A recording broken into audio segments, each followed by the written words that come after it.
J'étais près d'une grotte avec un ami.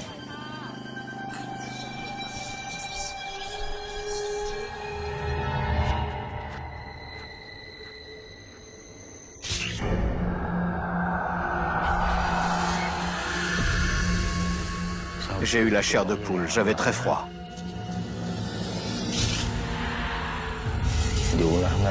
On raconte qu'il y a des fantômes sur le pont Matian Lan.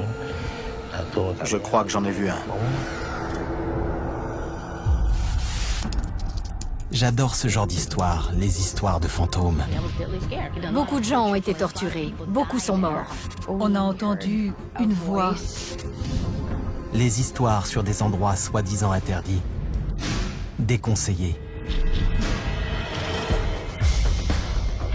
Je ne suis pas un chasseur de fantômes. Les peurs, les superstitions cachent toujours une autre histoire. Une histoire vraie.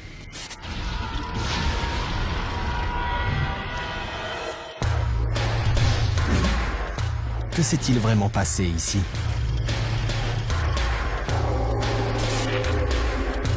Si vous le saviez, entreriez-vous quand même?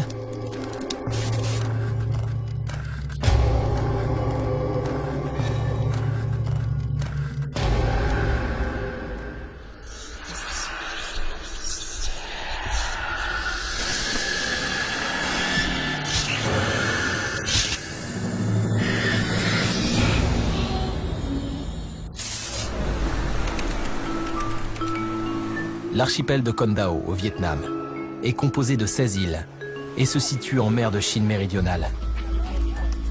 C'est une destination touristique très à la mode, réputée pour ses plages et ses paysages paradisiaques. Mais certains disent que c'est un paradis hanté.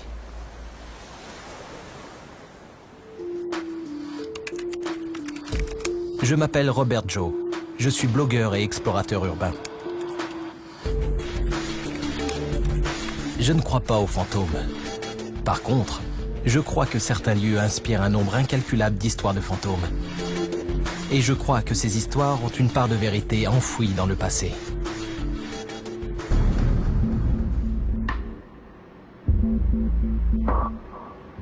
Avant 1975, on ne pouvait pas venir ici. L'accès aux îles était restreint.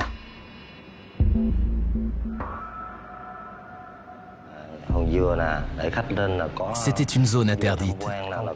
Et c'est ce qui la rend encore plus mystérieuse à mes yeux. Je suis notamment intrigué par un vieux pont abandonné, au cœur de la jungle vietnamienne. Mon métier, c'est d'emmener les touristes visiter l'île à moto.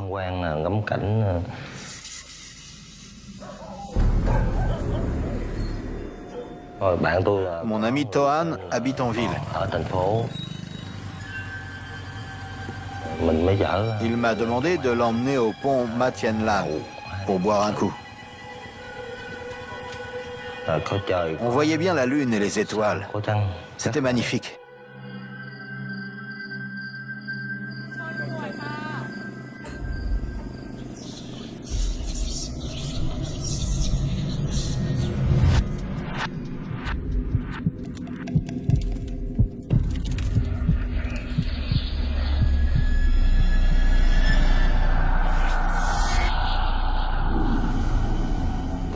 J'ai vu ce qui ressemblait à un homme aux cheveux longs, vêtu d'une chemise blanche et d'un pantalon noir.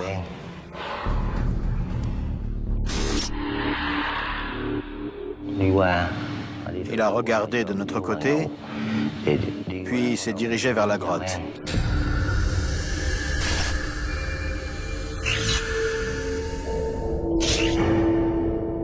J'ai eu la chair de poule, j'avais très froid.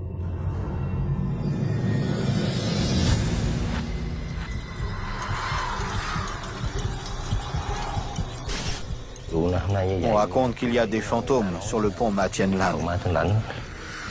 Je crois que j'en ai vu un.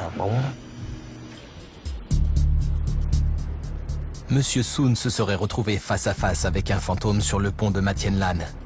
Cette expérience lui a fait tellement peur qu'il s'est enfui en courant.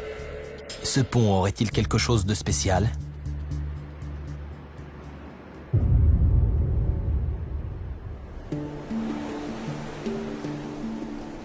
Sur l'île principale, les rues et les maisons rappellent la période coloniale française. La France a conquis l'archipel en 1861. Rapidement, elle a pris le contrôle de tout le Vietnam. Le fameux pont hanté a été construit sous la domination française. Peut-être y a-t-il un lien? Bonjour, je veux aller au pont Matienne Lan. Matienne Lan? Oui, Le pont fantôme? oui, c'est ça. Par là? Tu m'emmènes? D'accord. Super.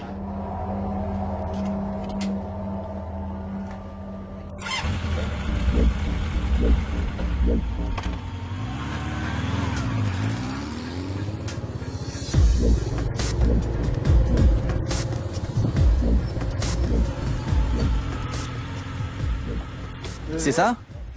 Merci.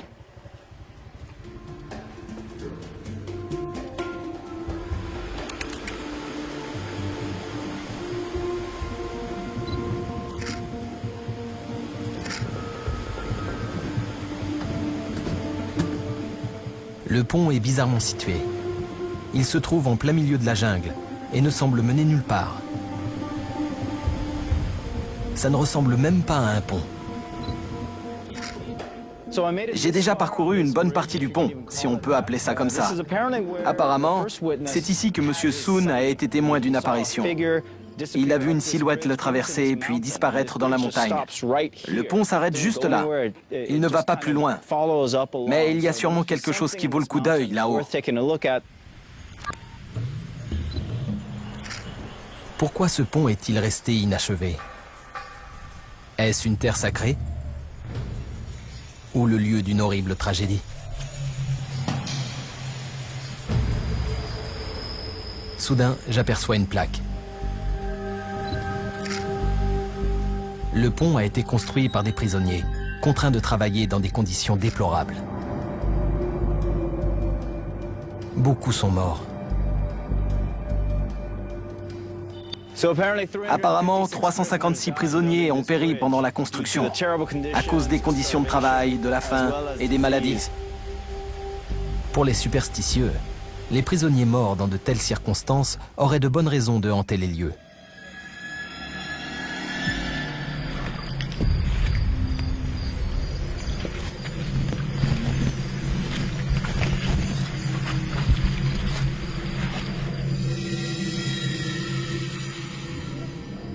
Monsieur Soon, notre témoin, a dit avoir vu le fantôme se diriger vers la montagne.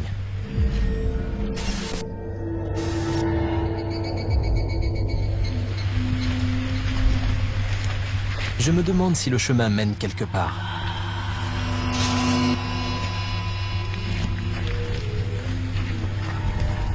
J'y trouverai peut-être des indices qui expliqueront la mort de tous ces prisonniers.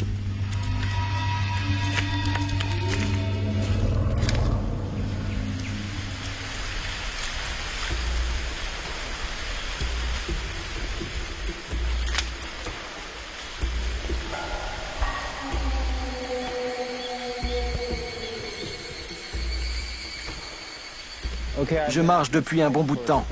Les conditions sont difficiles. Il pleut. J'ai l'impression d'escalader une coulée de boue.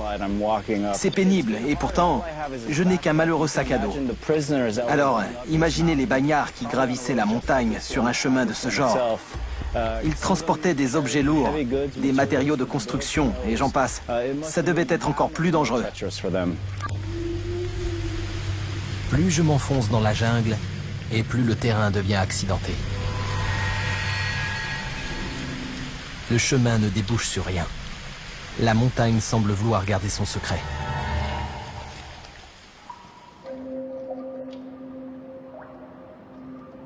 Le pont où M. Soon a cru voir un fantôme est inachevé.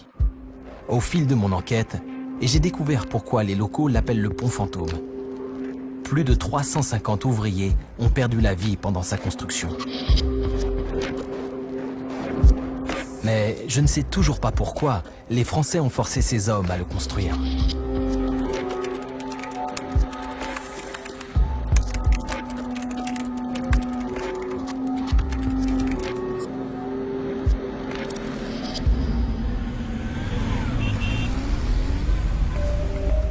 historienne locale, Madame Wang, a bien voulu me rencontrer.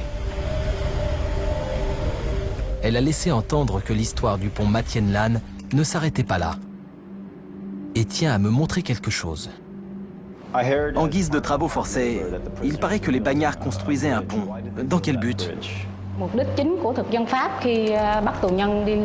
Les Français ont forcé les prisonniers à bâtir ce pont pour les tuer à petit feu. Puis elle m'a expliqué que les colons voulaient construire des tours de guet le long du pont pour repérer les fuyards. Comment sont-ils morts? Il y a eu plusieurs facteurs. Non seulement l'esclavage les épuisait, mais ils n'avaient pas assez à manger. En plus, personne ne les soignait lorsqu'ils tombaient malades. Ils étaient surmenés. Qui étaient ces prisonniers? Les premiers étaient des patriotes du mouvement anticolonialiste, comme les fondateurs de l'école libre du Tonkin. La plupart des bagnards faisaient partie d'un groupe de résistance grandissant qui voulait se libérer du joug colonial français. Combien y avait-il de bagnes à Con Dao? Une carte vaut mieux qu'un long discours. Sous la colonisation française, il y en avait 4. Je commence à comprendre ce qui s'est passé. Et ce n'est pas joli. Il n'y avait pas qu'une seule prison à Con Dao. Loin de là, c'était une colonie pénitentiaire. C'est là que les Français emprisonnaient les criminels et les opposants au régime.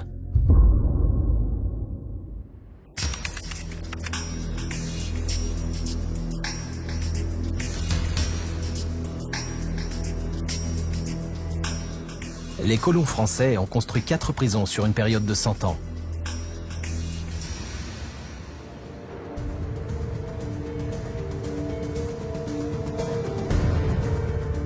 Loin de tout, l'archipel de Con Dao était l'emplacement idéal. Il était presque impossible de s'en échapper.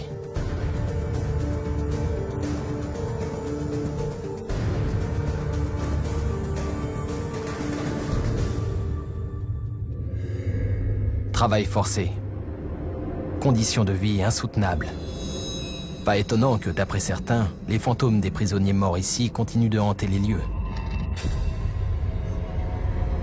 J'ai trouvé un deuxième témoin qui soutient avoir vu des fantômes à 2 reprises au moins. Elle tient une boutique en face de la plus vieille prison de l'île.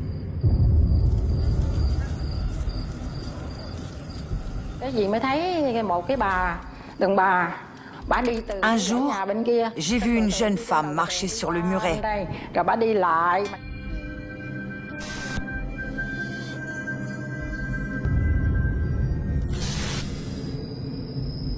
Je me suis demandé ce qu'elle faisait là si tôt le matin. J'ai eu peur parce que je me suis dit que c'était un esprit.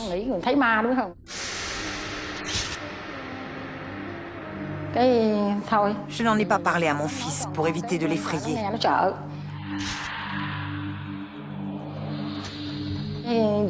J'ai dit aux fantômes, bénissez-moi, ne me faites pas peur et je ferai des gâteaux. Si je suis en bonne santé et que je vends beaucoup de gâteaux, je vous en offrirai.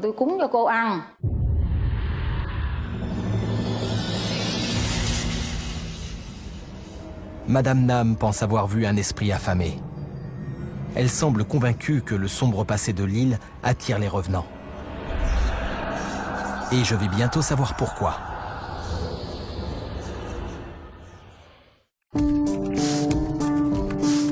Je me suis rendu sur l'archipel de Con Dao, au large du Vietnam, pour enquêter sur des apparitions de fantômes près d'un vieux pont abandonné.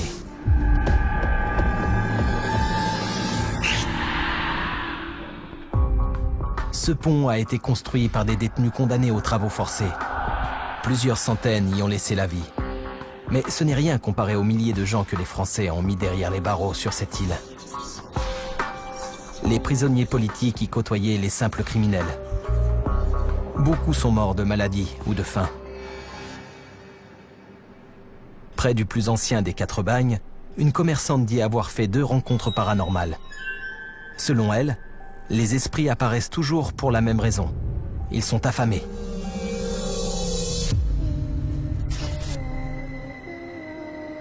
La première fois, une femme est soudain apparue devant elle. Elle était debout sur un muret près de la prison. La deuxième, les esprits de 2 enfants l'ont harcelée pour avoir à manger. Je suis allée me coucher vers minuit.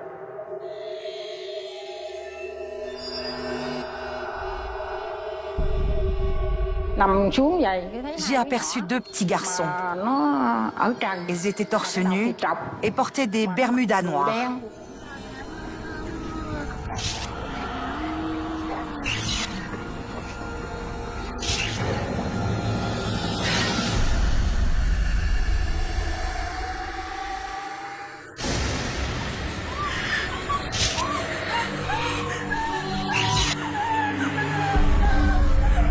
L'un d'eux m'a attrapé les jambes et l'autre les bras. Je me suis dit que c'était des fantômes.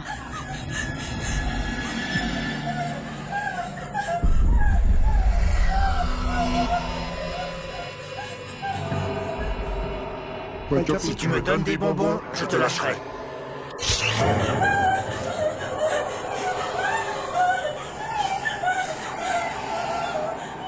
J'ai attrapé ma canne pour me défendre.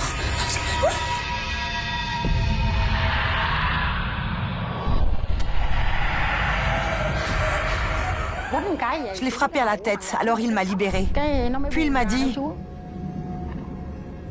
Promets de nous donner des bonbons.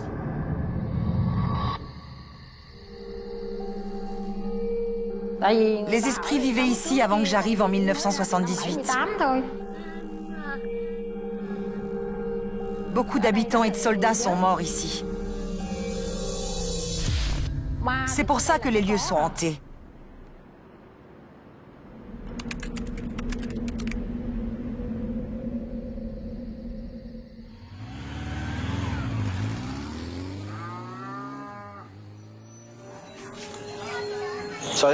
Je crois que c'est dans ce quartier que vit notre deuxième témoin.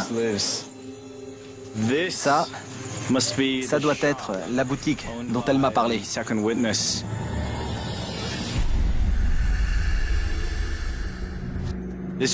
C'est ici qu'elle a vu 2 enfants.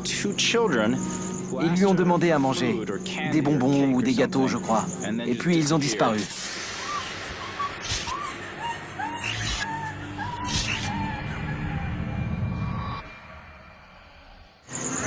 Sa boutique se trouve juste en face de la prison. Ça doit être ce bâtiment-là.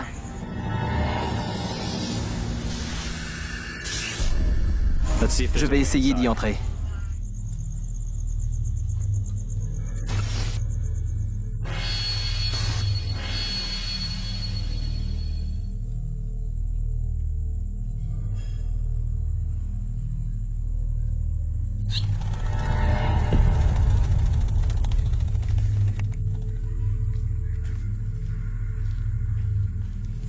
La porte est ouverte.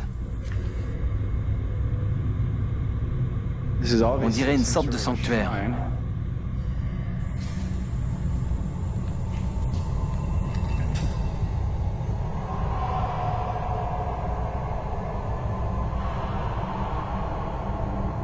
Il y a un tas de sculptures qui foutent les jetons. Elles font peur.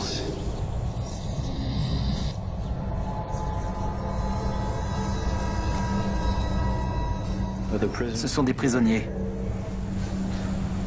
Il y en a partout. Je vois des silhouettes dans tous les coins. Elles sont décharnées. Ça fait penser à l'Holocauste. Il y en a une bonne centaine. Ça expliquerait pourquoi les pièces sont aussi vastes.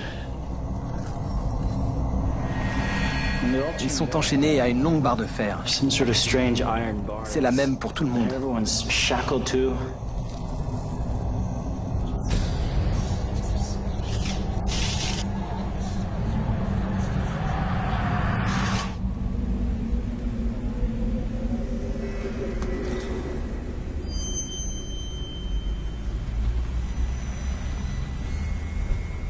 Évidemment, les conditions de vie étaient bien pires à l'époque. Aujourd'hui, le bagne est devenu un musée qui dépeint les horreurs de l'incarcération. Cette prison a été peuplée de centaines de détenus, enchaînés les uns aux autres dans des conditions inhumaines. Certains étaient enfermés en isolement pendant des années. Je me demande ce qu'ils ont fait pour être envoyés ici. Si notre témoin dit vrai, et que des esprits affamés sont bien venus lui demander à manger, je crois savoir d'où ils provenaient. Les histoires de fantômes de Kondao trouvent leur origine dans les prisons de l'archipel. Au fil de mon enquête, j'ai découvert que les bagnards y ont vécu un véritable calvaire. La plupart étaient malades et affamés.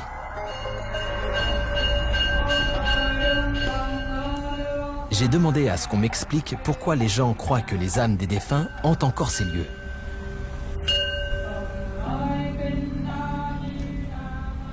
Selon les Vietnamiens, que se passe-t-il lorsque nous mourons?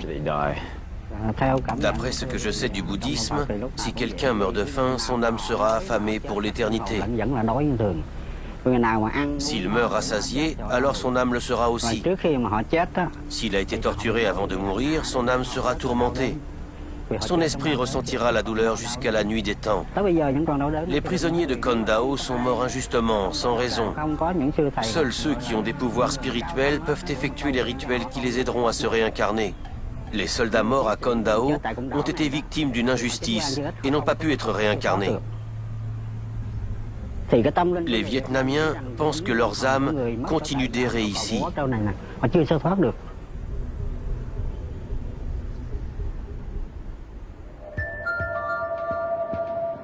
La fin tragique des soldats de Kondao fait réagir les habitants de la région. La plupart pensent que leurs esprits torturés continuent de souffrir dans l'au-delà. Le passé brutal de Kondao est toujours présent. Les colons français avaient conçu ces prisons comme un moyen de dissuasion. Mais la résistance s'est organisée, jusqu'à ce que la guerre d'Indochine éclate en 1946.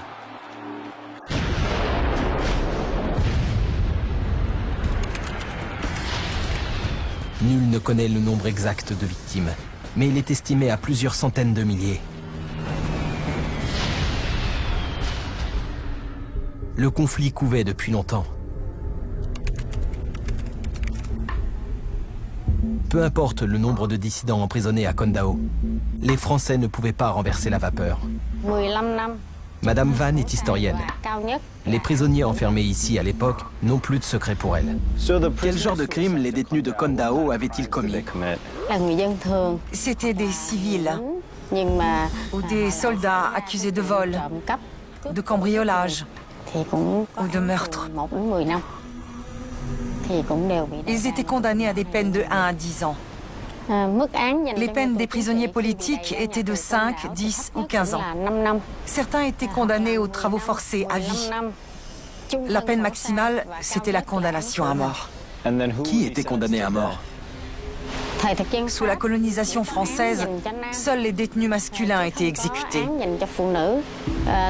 La seule exception, c'est Vo Thi Sao. C'est la seule prisonnière politique à avoir été tuée par les Français. Vo Thi Sao était une héroïne de la lutte pour l'indépendance du Vietnam. Elle n'avait que 15 ans lorsqu'elle a tenté d'assassiner un fonctionnaire français à l'aide d'une grenade. La grenade n'a pas explosé et la jeune fille a été emprisonnée.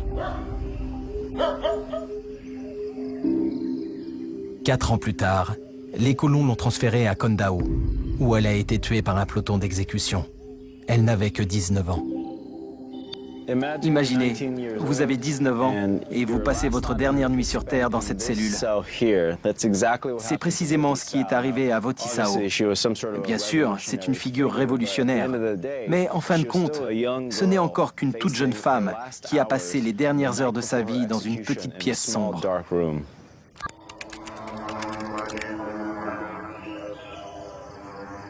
Vo Thi Sao, comme beaucoup de prisonniers de Kondao, a connu une fin prématurée. Je me trouve au cimetière de Hong Duong, surnommé le cimetière des martyrs. Derrière moi, vous pouvez voir quelques personnes se recueillir sur la tombe de Vo Thi Sao.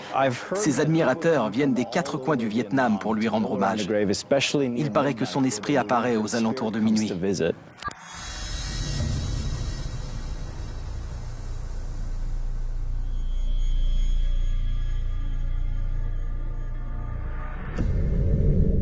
C'est l'heure, et les visiteurs arrivent petit à petit.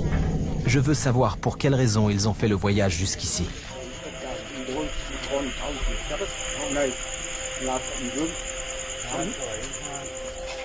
Pourquoi venez-vous prier aujourd'hui?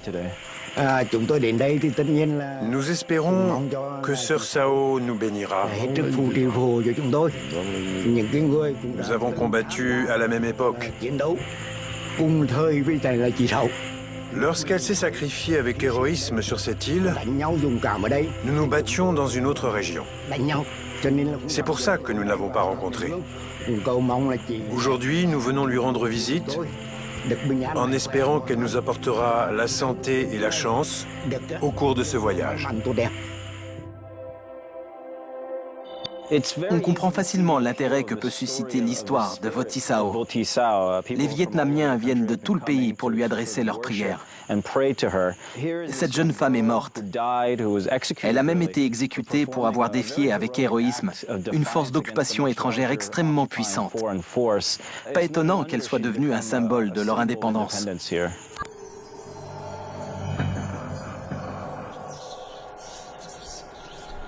Ce cimetière abrite les tombes de plus de 2000 prisonniers morts sous la domination française. Soudain, je fais une autre découverte. Il y a plusieurs centaines de tombes plus récentes, creusées bien après le départ des Français. Ces tombes datent des années 60 et 70. C'était la guerre du Vietnam.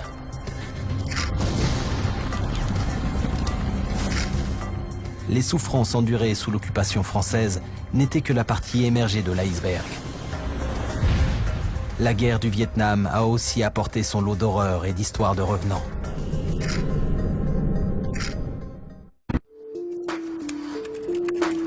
Je me trouve dans l'archipel de Con Dao au Vietnam pour enquêter sur d'étranges apparitions aux abords d'un pont abandonné.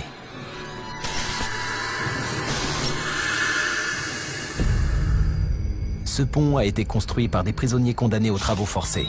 Plusieurs centaines y ont laissé la vie. Les dirigeants français les avaient obligés à le bâtir dans les années 30. Sur une période de presque un siècle, les colons ont emprisonné des milliers de Vietnamiens sur cet archipel. La guerre d'Indochine, une rébellion à l'échelle nationale, a mis fin à la domination française en 1954. Mais ce n'était pas terminé. Les Français avaient à peine battu en retraite qu'une guerre civile a éclaté, divisant le pays en deux, le Nord-Vietnam communiste et le Sud-Vietnam soutenu par les Américains.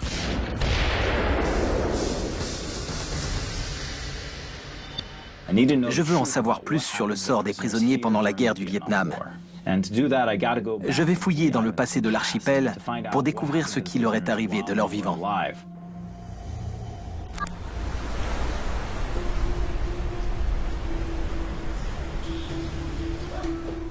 J'ai retrouvé un survivant, emprisonné ici durant la guerre du Vietnam. Merci de me rencontrer. Monsieur Bay, ancien chef de peloton Viet Cong, a survécu à des conditions de vie abominables. Comment avez-vous été fait prisonnier? Quand j'étais jeune, j'ai rejoint l'armée pour combattre les troupes américaines. J'ai été blessé par balle, puis arrêté. On m'a placé dans une cage à tigres. Il faisait très chaud là-dedans. Nous étions 6, allongés sur un sol en ciment de 4 mètres carrés. Monsieur Bay n'a pas été envoyé dans une prison ordinaire. Cette histoire de cage à tigres ne me dit rien qui vaille. Dans quelles conditions étiez-vous incarcéré? Nous avions 2 bols de riz par jour, en guise de repas. Dans la pièce, un seau cassé faisait office de toilette. Nous n'avions le droit de le vider qu'une fois par semaine. Le seau fuyait. Les conditions étaient très difficiles.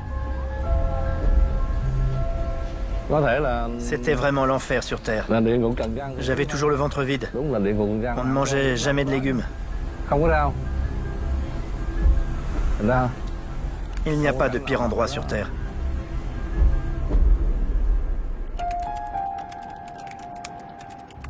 En quoi consistaient ces cages à tigres dont M. Bay m'a parlé? Les cellules que j'ai visitées étaient sinistres, mais ces photos ont l'air encore pires. On dirait des prisons dans la prison.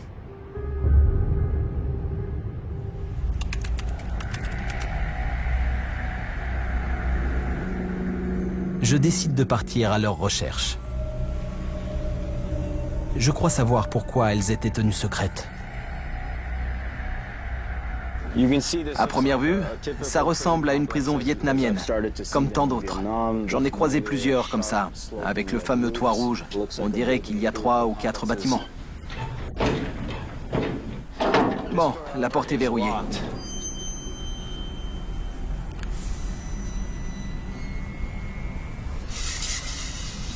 J'ai réussi à me faufiler à l'intérieur.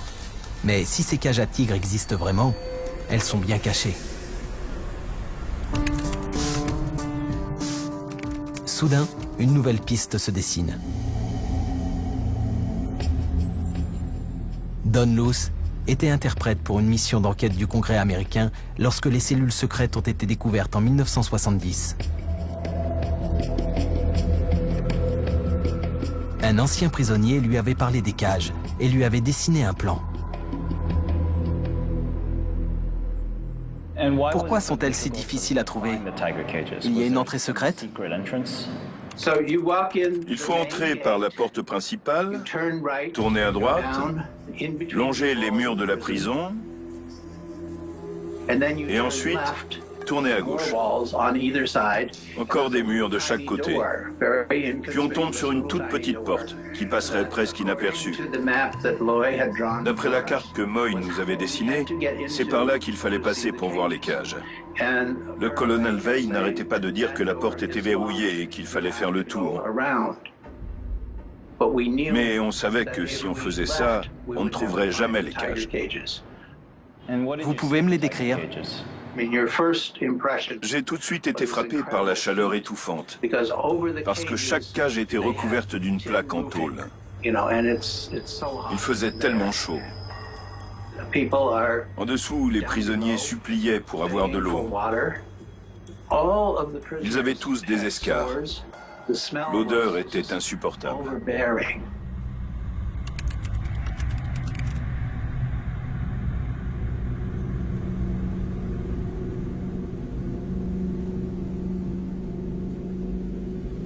Don m'a dit qu'à l'époque, ce chemin était camouflé par un jardin. Tout ça devait être recouvert de légumes et de feuillages pour rendre les lieux plus innocents qu'ils ne l'étaient.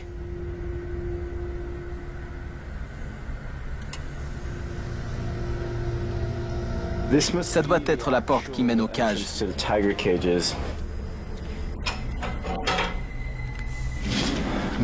Bon, ça ressemble à une antichambre.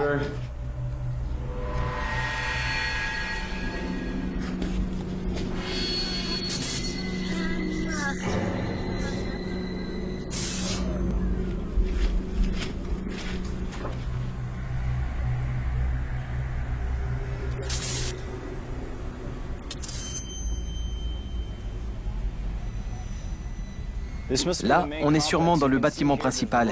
Il y a plusieurs rangées de cellules.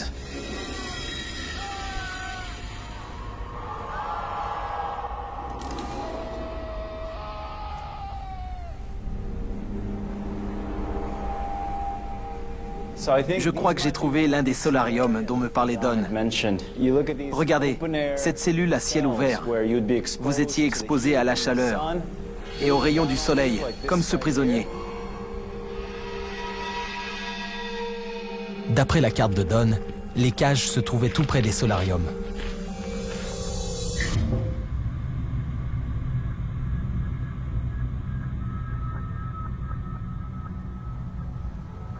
Les voilà, les fameuses cages à tigres.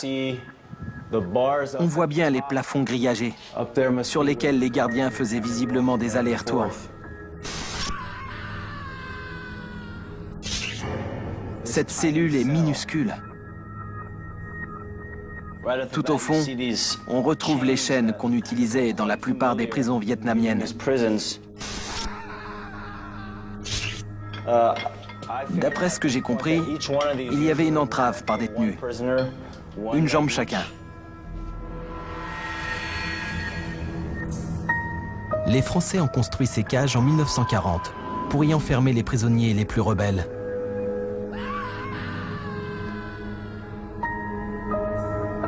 Puis, pendant la guerre du Vietnam, les Sud-Vietnamiens, soutenus par les États-Unis, les ont utilisés pour torturer et tuer des milliers de Nord-Vietnamiens communistes. Cet escalier doit mener au chemin qu'arpentaient les gardes.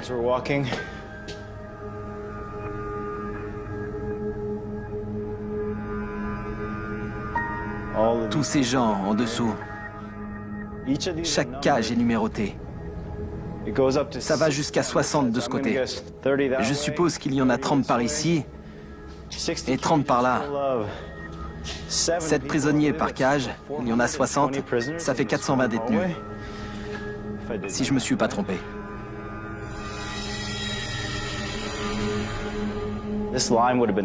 Les gardes jetaient de la chaux, comme ça, à travers les barreaux, pour brûler la peau des prisonniers.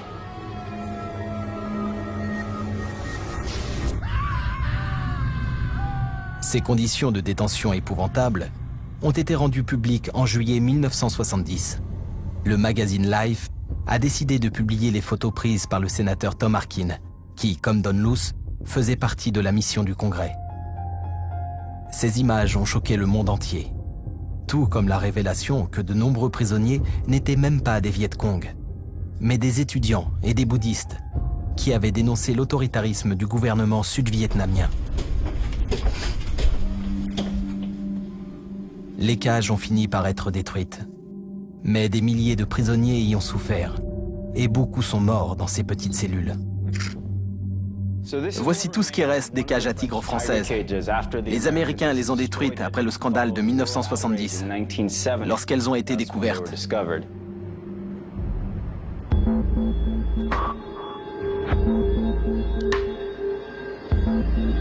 Il y a quelque chose qui ne colle pas.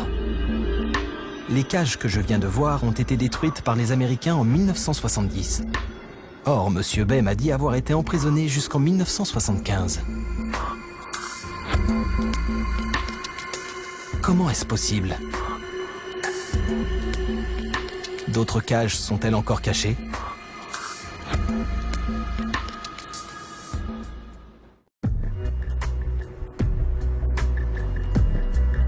Au cours de mon enquête sur les histoires de fantômes de Con Dao, j'ai découvert une ancienne colonie pénitentiaire française. Les habitants de la région pensent que les âmes errantes et affamées existeraient-elles encore? Je l'ai retrouvé et lui ai demandé de me montrer sa dernière cellule de prison.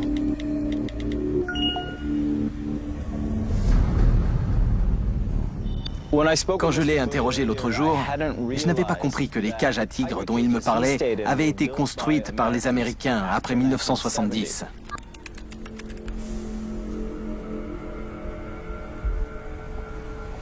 C'est là? L'ironie de la situation ne m'échappe pas. Les Américains avaient à peine détruit les fameuses cages à tigres qu'ils construisaient une autre prison pour y enfermer leur ennemi Viet Cong. Votre cellule, c'est laquelle? Ici, c'est la zone D. Moi, j'étais là-dedans.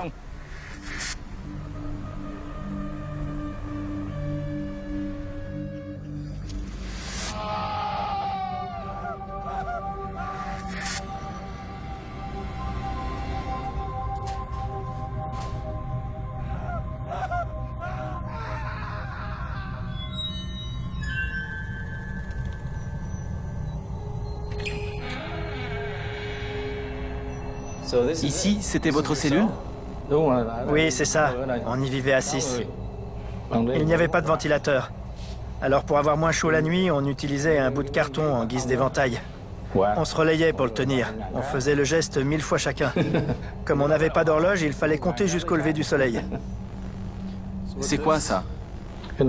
C'était les toilettes pour 6 prisonniers. Ils étaient cassés. On s'asseyait dessus, comme ça. Et ça coulait sur les 5 autres détenus allongés par terre. Vous viviez parmi les excréments? Nous avions tous la gale. Monsieur Bay m'a confié qu'il n'arrivait jamais à bien dormir. Voici pourquoi.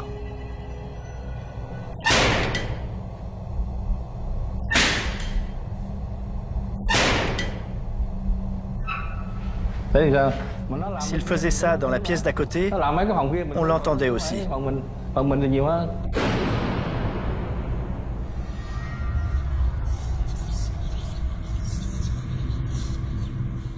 Les colons français avaient 4 prisons à Condao. Au plus haut de la guerre du Vietnam en 1970, elles étaient au nombre de 8. Ils sont plus de 9000 à avoir été emprisonnés sur l'archipel. La seule chose qui les faisait tenir, c'était de se dire qu'un jour, ils gagneraient la guerre. That we today have concluded an agreement to end the war and bring peace with honor in Vietnam. Les troupes américaines se sont retirées du Vietnam en 1973. Il faudra attendre 2 ans de plus pour que le Nord batte le Sud, que le pays soit réunifié et le conflit enfin terminé. Les prisonniers ont été libérés et ont pu retrouver leur famille. Mais la guerre a laissé des traces. Les bagnes de Condao et les souvenirs de ses habitants témoignent encore de la souffrance des anciens détenus. Je me trouve sur la jetée numéro 914, nommée ainsi en l'honneur des 914 prisonniers morts durant sa construction. Aujourd'hui, elle fait partie du paysage de Condao, devenu un port de pêche et une station balnéaire sans histoire. Je dois dire que ça tranche avec le combat violent que des prisonniers politiques enfermés et morts sur cette île ont mené pour défendre leur indépendance. Les histoires vraies qui se cachent derrière les apparitions de Condao révèlent une immense tragédie qui a touché tout le Vietnam. Lors de ce conflit meurtrier, des atrocités ont été commises dans les 2 camps. Et où que j'aille, les souvenirs du passé sont omniprésents. Ce sont eux les véritables fantômes de la guerre.